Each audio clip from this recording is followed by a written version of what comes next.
নমস্কার, আমি শুভ। আপনারা দেখছেন জিটিভি, দ্রুত হচ্ছে সবার সাথে। আমার ছেলের আমি ছিলাম না, কি হয়েছে ওদের ভাই ভাই আমি দেখিনি, শোনা আমি বলতে পারছি না। খুব ওরা রুখারুখি রাস্তাতে বলে করেছে। আমার বাড়ি একটু ধান দুটো সরাসরি একটু দূরে একটু, আমি ছিলাম না বাড়িতে, আমি মেয়ের বাড়িতে গেছিলাম। হ্যাঁ ও শুনেছে, আইসে দেখছি তো এরকম ব্যাপার। কিভাবে হলো ওই তো ছোট ছেলেতে বলে ওরকম মারামারি করেছে। এই ছোট ছেলে বলে কি দিয়ে মেরেছে, হেসে দিয়ে বলে কি কারণে? ওই তো ভাই ভাই রুখারুখি করছিল। ওই তো ছোট ছেলে বাজার করতে এসেছিল, ছোট বইয়ার নিয়ে বাজার করতে এসেছিল, এসে এই রুখে দেখেন এরকম ব্যাপার করেছে। হ্যাঁ, মাথার সমস্যা আছে। হ্যাঁ, আজকে 4 বছরে দেখেন কলকাতাতে আসা যাওয়া দেখাশোনা সব কিছু দিয়ে দেখেন এরকম।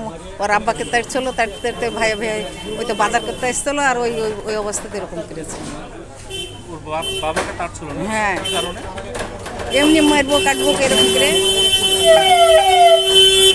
মারবো কাটবো এরকম করে, সময় তো আমাকেও করে এরকম করে। সেই কারণে আপনার ছোট ছেলে মেরেছে? ছোট ছেলে মেরেছে।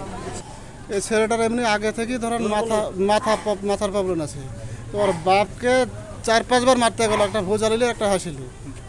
ছোট ভাই না থাকতে পারে, মানে ও সোজা পিঠ দিয়ে মারেনি, ওই উল্টি পিঠ দিয়ে মারছিল, ওকে ভাই মারতে গেল, তারপরে কার দুটো কম মেরেছে।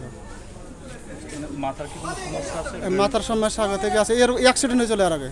কতদিন থেকে? এটা কতদিন হবে না? 4 বছর হলো অ্যাক্সিডেন্ট হওয়া।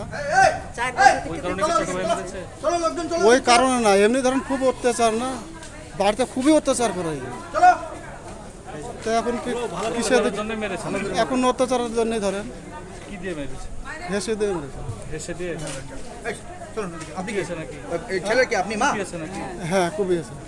এখন কি অবস্থা? এখন তো রাইফার করলো বহরমপুর থানা। কি কোনো অভিযোগ হচ্ছে? থানা অভিযোগ হবে না। আপনারা এতক্ষণ দেখছিলেন জিটিভি, দ্রুত হচ্ছে সবার সাথে।